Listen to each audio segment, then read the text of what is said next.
Hola a todos. ¿Cómo están? Mi nombre es David y hoy quiero compartir con ustedes un caso realmente inquietante. Según las estadísticas, aproximadamente el 30% de los crímenes violentos en el mundo quedan sin resolver, a pesar de que la tecnología y las técnicas de investigación han avanzado a pasos agigantados, y de que existen extensas bases de datos de ADN. Generalmente, la mayoría de estos crímenes se resuelven gracias a pistas que aparecen rápidamente, pero hay casos que pueden tardar años, e incluso décadas, en llegar a una conclusión y en los que el culpable finalmente recibe su merecido. Un caso que resulta particularmente fascinante, aunque trágico, es el de Ellen Ray Greenberg. A lo largo de los años de investigación, este caso apenas ha avanzado, presentando numerosas irregularidades y dejando a todos con más preguntas que respuestas. El brutal asesinato de esta joven mujer sigue siendo un misterio. Lo más sorprendente es que la investigación parece esforzarse en demostrar que la alegre Ellen, quien estaba emocionadamente planeando su propia boda, de repente decidió poner fin a su vida. Pero, ¿quién es realmente Ellen Ray Greenberg? Ellen nació en Nueva York en junio de 1993, en el seno de la familia Greenberg, formada por sus padres, Santa y George. Ella era la única hija, creciendo rodeada de amor y cuidados. Durante su etapa en la secundaria, Ellen se destacó en deportes de equipo, mostrando potencial como una atleta prometedora. Era una niña activa, inquieta y sociable, pero también se dedicaba a sus estudios, especialmente en las materias de humanidades. Después de graduarse de la secundaria, Ellen se matriculó en la Universidad Estatal de Pensilvania, donde obtuvo un título en Relaciones Públicas. Sin embargo, al empezar a trabajar en su campo, se dio cuenta de que eso no era lo que realmente deseaba para su vida. Así que, mientras trabajaba, decidió inscribirse en la modalidad a distancia de un instituto pedagógico. Unos años después, logró defender su diploma con gran éxito y se mudó a Filadelfia, donde consiguió un trabajo como maestra de secundaria en una escuela local. Según sus familiares, la vida de Ellen iba de maravilla. Estaba llena de entusiasmo. Tenía grandes planes para el futuro y adoraba su trabajo con los estudiantes más pequeños. En ese tiempo, conoció a un chico con quien comenzó una apasionada relación, y pronto empezaron a preparar su boda. El afortunado era un joven llamado Samuel, o simplemente Sam Goldberg, quien provenía de una familia acomodada y conocida en la ciudad. Sus padres tenían un gran negocio y su tío era reconocido como uno de los mejores abogados del estado.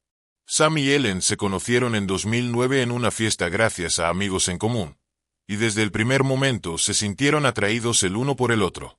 Esa conexión amistosa rápidamente se transformó en una relación romántica que fue creciendo a gran velocidad. Pronto decidieron mudarse juntos, y en la víspera de 2011, Sam le propuso matrimonio, lo que fue un regalo maravilloso para el año nuevo. Le regaló un hermoso anillo de diamantes y la pareja comenzó a preparar su boda, que estaba programada para la primavera de ese mismo año. Las familias de ambos recibieron la noticia con alegría, y parecía que nada podría interponerse en la felicidad de los enamorados. Ellen se sumergió en los preparativos de la boda, haciendo listas de invitados, enviando invitaciones, eligiendo el lugar y la decoración del evento, y probándose vestidos de novia, intentando crear la imagen perfecta y planificando la luna de miel. Curiosamente, casi todos estos asuntos los manejó ella sola, y Sam no participaba mucho en el proceso, aunque sus seres queridos no le dieron demasiada importancia a esto, y Ellen nunca se quejó. Sin embargo, había ciertas rarezas que todos comenzaron a notar solo después de la tragedia. En enero de 2011, el clima en la ciudad era muy frío y nevado. El 26 de enero, Ellen fue a trabajar a la escuela como de costumbre, pero cerca del mediodía, un fuerte viento y una tormenta de nieve hicieron que se cancelaran las clases y tanto estudiantes como profesores fueran enviados a casa. Ellen regresó al apartamento que compartía con Sam, en un complejo acogedor situado en una de las zonas tranquilas de la ciudad. Poco después, Sam también llegó a casa. Según informes, ese día la pareja tuvo una discusión, un detalle que Sam mencionó de pasada, pero luego negó. Alrededor de las 5 de la tarde, Sam decidió ir al gimnasio que estaba en el mismo complejo de apartamentos. Estuvo fuera menos de una hora, pero cuando regresó, No pudo entrar a su apartamento porque la puerta estaba cerrada desde adentro. Primero, Sam llamó a la puerta con mucha fuerza y de manera insistente, como si su vida dependiera de ello. Luego, comenzó a gritar el nombre de su prometida, Ellen, lo que atrajo la atención de algunos vecinos curiosos que estaban en sus apartamentos. Después de un rato, cuando no recibió respuesta, comenzó a llamarla por teléfono y a enviarle mensajes, pero todo seguía en silencio. A pesar de sus gritos y golpes, el único sonido que se escuchaba era el timbre del teléfono sonando dentro del apartamento. Desesperado, Sam decidió bajar al primer piso para pedir ayuda al guardia de seguridad del edificio. Le explicó la situación, rogándole que le ayudara a abrir la puerta. Pero el guardia le informó que no tenía la autoridad para hacerlo y que no podía abandonar su puesto según las instrucciones que le habían dado.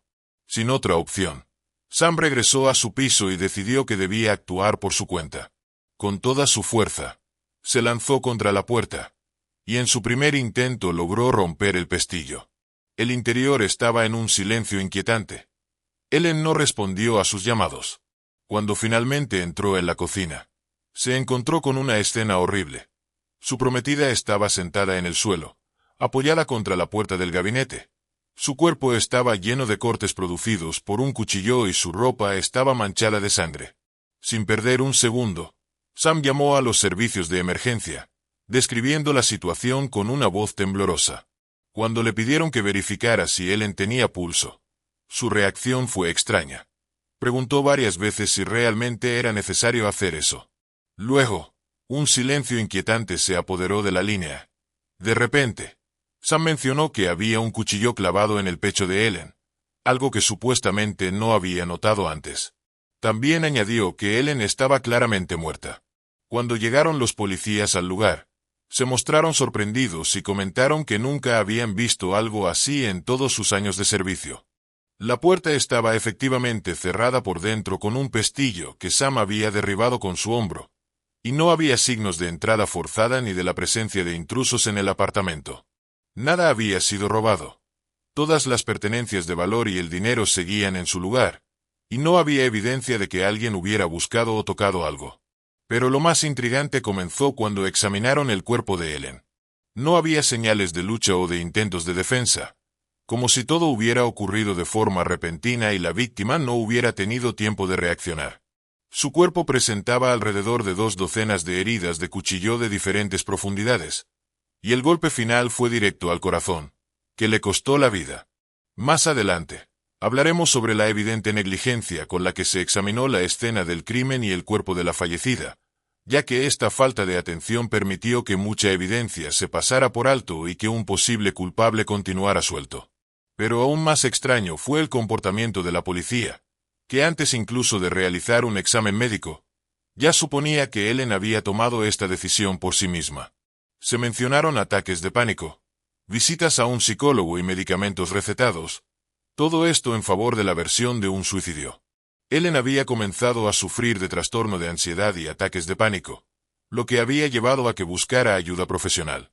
La situación era tan grave que el especialista le recetó 2 medicamentos, que ella tomaba de manera regular para manejar su ansiedad. Sin embargo, el psicólogo más tarde informaría que ninguno de esos medicamentos, ni en conjunto ni por separado, podía haber agravado el estado mental de Ellen ni inducirla a tener pensamientos de muerte.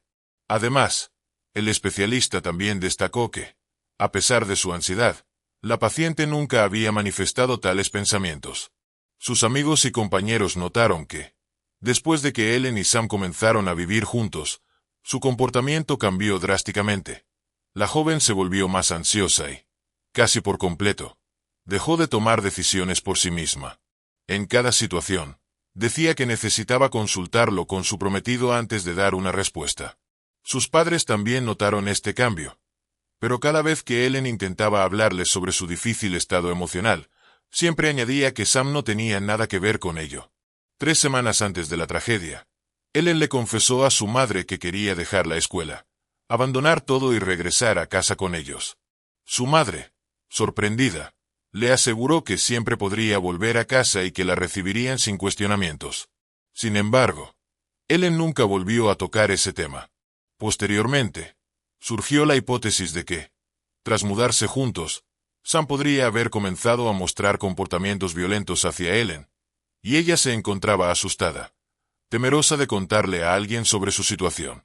El psicólogo que consultó Ellen no confirmó ni desmintió esta versión, pero observó que la joven tenía dificultades para articular y expresar lo que realmente sentía y lo que la atormentaba. Era como si quisiera compartir algo muy importante, pero el miedo que la invadía era mucho más fuerte que su deseo de hablar. Desde el principio, este caso inusual planteó muchas preguntas, pero lo más curioso es que nadie parecía interesado en buscar respuestas.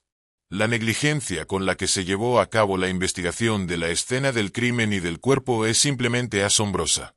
Muchos hechos, circunstancias y evidencias fueron ignorados y se perdieron irremediablemente, lo que hizo imposible reconstruir la imagen completa de lo que había sucedido. Para empezar, en las manos de la víctima no se encontraron lesiones típicas de defensa personal, lo que sugiere que Ellen no intentó protegerse. Sin embargo, su cuerpo mostraba numerosos hematomas que, según el grado de curación, parecían haber sido recibidos varias semanas antes de su muerte. Su prometido, Sam, explicó que estos moretones eran probablemente el resultado de jugar deportes en equipo, pero los padres de Ellen aseguraron que su hija no había ido a gimnasios ni parques por un largo tiempo, debido a la carga de trabajo y los intensos preparativos para su boda. No se encontró ninguna nota de suicidio, y Ellen parecía más bien una víctima de una brutal masacre. A pesar de esto, casi de inmediato se propuso la versión de que había tomado la decisión de acabar con su vida. Además, en la mesa de la cocina había especias y una tabla de cortar, lo que según la lógica de los investigadores significaba que Ellen había comenzado a preparar la cena. Pero de repente cambió de idea y decidió quitarse la vida con un cuchillo. Como ya mencioné, el cuerpo de la víctima presentaba alrededor de 2 docenas de heridas penetrantes de distintas profundidades, y la autopsia reveló que 10 de ellas habían sido infligidas por la espalda. Esto sugiere que si Ellen fue atacada por detrás, algunas de esas heridas debieron ser lo suficientemente graves como para incapacitarla, impidiendo que pudiera moverse o defenderse. Es prácticamente imposible infligirse tales heridas y luego clavarse un cuchillo hasta el fondo del corazón. Esto llevó a los expertos médicos a cuestionar la causa de muerte inicialmente anunciada. Sin embargo, a pesar de este análisis, la investigación continuó insistiendo en la versión anterior y se negó a abrir un procedimiento penal. El principal argumento para esto fue la ausencia de rastros de extraños en el apartamento y la falta de signos de defensa personal. Curiosamente, también había dudas sobre la posibilidad de que alguien hubiera entrado en el apartamento, ya que el pestillo en la parte interna de la puerta era bastante peculiar. Podía cerrarse desde afuera, pero no completamente. Si el pestillo hubiera estado completamente cerrado desde adentro, habría sido imposible abrirlo con un solo golpe de hombro sin dañar el marco de la puerta. Sin embargo, por la naturaleza del daño, parecía que el pestillo estaba cerrado solo parcialmente, lo que podría haber sido hecho desde el exterior. A pesar de que el cónyuge o pareja suele ser el principal sospechoso en este tipo de casos, Sam siempre se mantuvo por encima de toda sospecha. No se le presentaron cargos y solo fue interrogado en la estación el día del incidente, en presencia de su tío, quien, como ya se mencionó, era un abogado conocido e influyente. Además, la reconstrucción de los eventos de ese día se basó únicamente en las palabras de Sam Goldberg, quien en ocasiones se contradijo en su propio testimonio, pero justificó sus confusiones como estrés. Los vecinos solo confirmaron que escucharon los golpes y gritos de un chico que no podía entrar al apartamento y que llamaba a su prometida. Pero eso fue todo. Sam afirmó durante su testimonio que fue a buscar ayuda del guardia de seguridad y que éste subió con él y vio cómo él rompía la puerta. Pero el guardia negó esta información, diciendo que no había dejado su puesto. Extrañamente, la investigación no volvió a abordar este tema, considerándolo irrelevante. Solo se revisó una grabación de una cámara de vigilancia que daba acceso al gimnasio, la cual mostraba a Sam caminando hacia el gimnasio y luego regresando. Sin embargo, en el intervalo entre estos dos eventos, pudo haber salido por otra entrada y luego regresar al gimnasio de la misma manera. No obstante, su coartada no fue verificada, y no se buscó a testigos que pudieran confirmar que realmente había estado haciendo ejercicio o desmentirlo. Ni siquiera se buscó a fondo. Sam no llamó a la policía hasta una hora después de haber encontrado la puerta cerrada y a su prometida sin responder a sus golpes y gritos. Además, el oficial que atendió la llamada notó que Sam actuaba de una manera bastante extraña. A pesar de que estaba gritando y llorando, el especialista en la escena pensó que su pánico era fingido, ya que Samuel parecía lo suficientemente calmado para responder a las preguntas, y su voz no temblaba cuando se le pidió que iniciara las maniobras de reanimación. Primero dudó de la necesidad de hacerlo, luego se tranquilizó un poco y, finalmente, mencionó que había un cuchillo clavado en el pecho de su novia, algo que supuestamente no había notado antes. Es interesante mencionar que antes de llamar a la policía, el chico se comunicó con sus padres y su tío, que era abogado, y este último llegó al apartamento antes que la policía. Como ya se mencionó, Sam fue a la estación con su tío. Al día siguiente, Sam regresó al departamento sellado con el mismo tío para recoger algunas pertenencias personales y salió con todos los gadgets de Ellen. Se llevaron 2 laptops, un teléfono y una tablet de la fallecida. Cuando la investigación decidió revisar estos dispositivos unos días después, se descubrió que las búsquedas incluían temas relacionados con la muerte voluntaria. Los policías que llegaron a la escena hicieron una inspección superficial y concluyeron que Ellen había tomado su propia vida. A pesar de que surgieron nuevos detalles, se negaron a cambiar su veredicto. No se pudo establecer el orden de las heridas, pero lo que sí se sabía con certeza era que el golpe final fue directo al corazón. El médico forense que llevó a cabo la autopsia encontró todo esto muy extraño y decidió realizar su propia investigación adicional, enviando una muestra de la columna vertebral de la fallecida a un especialista altamente capacitado que pudiera ofrecer un diagnóstico sobre la integridad de la médula espinal. Si la médula espinal estaba dañada, significaría que Ellen estaría paralizada y, por tanto, no podría haberse apuñalado en el corazón. Sin embargo, pronto el experto cambió de opinión de manera misteriosa y abandonó su investigación, afirmando que, según su informe, la médula espinal no había sido dañada. Curiosamente, el propio informe nunca fue adjuntado a los materiales del caso. Tampoco a nadie le preocupó que, a pesar de las numerosas y extensas heridas en el cuerpo de Ellen, hubiera muy poco sangre en el lugar, lo que podría indicar que alguien había limpiado el área. Pero nadie se molestó en buscar posibles marcas que pudieran haber sido lavadas. El luminol, que se utiliza en casos como este, fue simplemente ignorado. La basura del apartamento tampoco fue revisada, y si había alguna evidencia en ella, se perdió para siempre. Los desgraciados padres de Ellen fueron informados de la muerte de su única hija por la familia Goldberg, ya que fueron los primeros en llegar a la escena. La familia de Ellen vivía a unas pocas cientos de millas de distancia, pero llegaron lo más rápido que pudieron. Santa y George no podían creer lo que estaba sucediendo y negaban rotundamente que su hija hubiera decidido quitarse la vida. Sin embargo, los padres desconsolados nunca recibieron una respuesta clara a la pregunta de qué había pasado esa noche con su hija. Solo un frío informe y la negativa a iniciar un proceso penal. Ante esto, los Greenberg decidieron llevar a cabo su propia investigación con la ayuda de especialistas independientes. Pronto se pusieron en contacto con un detective privado que ofreció su ayuda de forma gratuita, ya que él mismo quería entender este confuso caso. El detective revisó los materiales y llegó a la conclusión de que el cuerpo de Ellen había sido movido después de su muerte. Esto se evidenció por un rastro de sangre seca que iba desde su nariz hacia su oído. Pero Ellen fue encontrada en una posición sentada, así que la sangre no podría haber fluido de esa manera. Además, encontró manchas en el suelo que parecían marcas de arrastre. También, tras un segundo recuerdo, el guardia recordó que Sam, quien había pedido ayuda, llevaba puesto un chándal y dijo que había regresado del gimnasio, pero estaba usando botas y no tenía una bolsa con un cambio de zapatos. A pesar de estas nuevas evidencias y testimonios de testigos, los padres de la fallecida nuevamente fueron rechazados en su solicitud de abrir un caso criminal o continuar con la investigación. Incluso les negaron el acceso a los archivos del caso, incluyendo la grabación de la llamada de Sam a la policía y las grabaciones de vigilancia que mostraban el momento en que caminó hacia el gimnasio y luego regresó. 4 años más tarde, un nuevo oficial joven se unió al departamento del condado. La unidad de homicidios, al tomar la posición de fiscal asistente, había escuchado hablar de este extraño caso sin resolver mientras aún estudiaba en la universidad. Ahora, decidido a descubrir la verdad, se puso a investigar los materiales de los archivos. Su atención se centró en una herida en la parte posterior de la cabeza, que podría ser la primera pista que indicara que Ellen había sido atacada por detrás, cuando menos lo esperaba.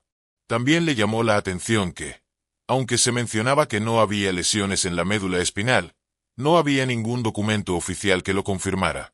Todas las intentos de Ada por encontrar algún informe sobre las lesiones en la columna fueron infructuosos, supuestamente. Se había perdido en algún lugar de los archivos.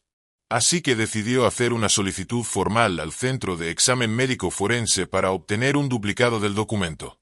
Al final, resultó que nadie había emitido tal conclusión y que el cuerpo no había sido examinado en busca de lesiones en la médula espinal. Sin embargo, un fragmento de la columna vertebral había sobrevivido de manera milagrosa y podría ser reexaminado. Se trajo a un especialista independiente que determinó que había daños en varios lugares de la médula espinal, lo que significaba que Ellen no podría haberse infligido más heridas a sí misma. Los materiales resultantes fueron entregados a la policía, pero tras revisarlos nuevamente, se negaron a iniciar un procedimiento penal. En 2018, el forense emitió una conclusión oficial que afirmaba que todas las 20 heridas que tenía la fallecida habían sido autoinfligidas, y no había lugar para dudas. La nueva investigación se encontraba, una vez más, en un punto muerto en cuanto a justicia. Los padres, desgarrados por el dolor, contrataron a un nuevo abogado con quien recopilaron todos los documentos, pruebas no registradas anteriormente, hechos y declaraciones de testigos. En 2019, presentaron una nueva demanda contra el forense y los expertos que habían hecho su trabajo de manera inapropiada, llevando al colapso del caso. La primavera siguiente, la demanda fue escuchada y resuelta, pero los juicios nunca comenzaron debido a la pandemia que azotaba al mundo. Se esperaba que el caso fuera reclasificado, pero debido a la negligencia de la policía y los examinadores médicos, así como a la confusión resultante, pruebas cruciales se perdieron de manera irremediable. Los padres de la joven fallecida incluso crearon una página en las redes sociales dedicada a los avances de la investigación, donde compartían materiales oficiales, nuevos detalles y versiones. Amigos, familiares y colegas de Ellen insistían en que ella no podría haberse quitado la vida, y mucho menos de una manera tan atroz. Ellen, en principio, no soportaba la vista de la sangre, le daba asco, y además tenía un umbral de dolor muy bajo, por lo que nunca se había hecho tatuajes ni piercings. En el verano de 2022, el caso fue desestimado nuevamente, pero los Greenberg lograron que lo trasladaran a la oficina del fiscal del distrito, donde una nueva fiscal se hizo cargo de la investigación, que comenzó de nuevo 11 años después de aquellos terribles eventos. Sin embargo, hasta el día de hoy, la investigación nunca se ha finalizado. ¿Y qué pasó con el destino de Sam? Durante el primer año después de la tragedia, Samuel intentó mantener el contacto con sus suegros, aunque no participó en las investigaciones que ellos habían iniciado. Se negó rotundamente a comunicarse con la policía y parecía desinteresado en el caso. Él mismo se aferraba a la versión oficial de que su prometida se había infligido las heridas fatales. Pronto, Goldberg encontró consuelo en otra chica y, apenas un año después, se casó con ella. Juntos, se mudaron a otro estado y cortaron el contacto con la familia Greenberg. Ahora, él y su esposa están criando a 2 hijos juntos, y Sam trata de no recordar a su fallecida exprometida. ¿Ustedes qué piensan? ¿Es Sam responsable de la muerte de Ellen? Gracias por acompañarnos. David estuvo con ustedes. Suscríbanse al canal y no olviden hacer clic en la campanita para no perderse nuevas historias de todo el mundo. Hasta pronto. Cuídense.